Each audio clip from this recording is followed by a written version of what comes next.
৮২ বছর বয়সের মজু মিয়ার শরবতের ব্যবসা করেন ৬৬ বছর যাবৎ। তারও পূর্বের দুই পুরুষ করতেন একই ব্যবসা। বাবার হাত ধরে হাটে আসতে আসতে রপ্ত করে নেন কী করে স্বাদে মানে অনন্য লেবুর শরবত বানাতে হয়, আর তাতেই দিনবদল হয় মজু মিয়ার। এই ব্যবসায় থেকে প্রাপ্ত আয়ে করেছেন পাকা ঘর, ছেলেকে পাঠিয়েছেন মধ্যপ্রাচ্যের দেশ সৌদি আরবে। নারায়ণগঞ্জের ৩০০ বছরের ঐতিহ্যবাহী কাইক্কারটেক হাটের একটি বটবৃক্ষের তলের ভিড় ঠেলে ভিতরে ঢুকতেই দেখা মিলে ৯০ ছুঁই ছুঁই বয়সী একজন ক্রেতার ফরমায়েশ মতো শরবত বানাচ্ছেন। তার বানানো অসাধারণ শরবতে চুমুক দিয়ে প্রশান্তির ঢেকুর গিলছেন হাটে আগত ভোক্তারা। বাতাবি লেবুর সুঘ্রাণ আর দেশি গুড়ের মিশেলে বরফ গুঁড়ো দিয়ে নিমিষেই তৈরি হচ্ছে গ্লাস ভর্তি শরবত। আয়েশ করে তাতে চুমুক দিতে ব্যস্ত ক্রেতারা। লোভনীয় শরবতে ঢেকুর গিলার ফাঁকে ফাঁকে স্বল্প আলাপে জানা যায় কাইক্কারটেক হাটের ঐতিহ্যের অংশ মজুর লেবুর শরবত। শৈশব কিংবা কৈশোরে বাবার কাছে বায়না করে যারা মজুর শরবত খেতেন তারা অনেকেই এখন মধ্যবয়সী হয়ে গেছেন। তাই তো তার ওই ভোক্তাদের প্রতি লেবু জল, গুড় আর বরফের পাশাপাশি অদৃশ্য এক ভালোবাসার মিশেল রয়েছে।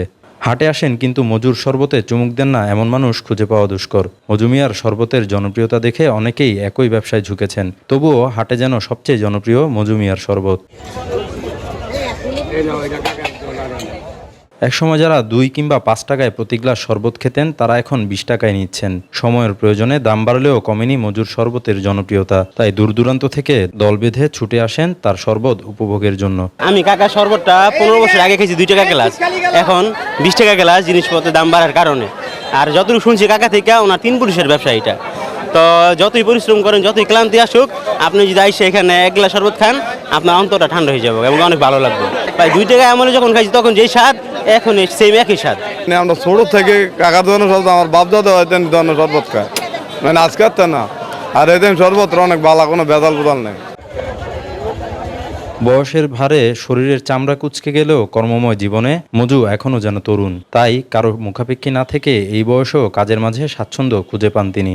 আমার বয়স ৮২, আমি শরবত বেশি ৬৬ বছর ধরে। আমার বাবা হচ্ছে ৩০ বছর, আমি ব্যস্ত আছি ৬৬ বছর। এই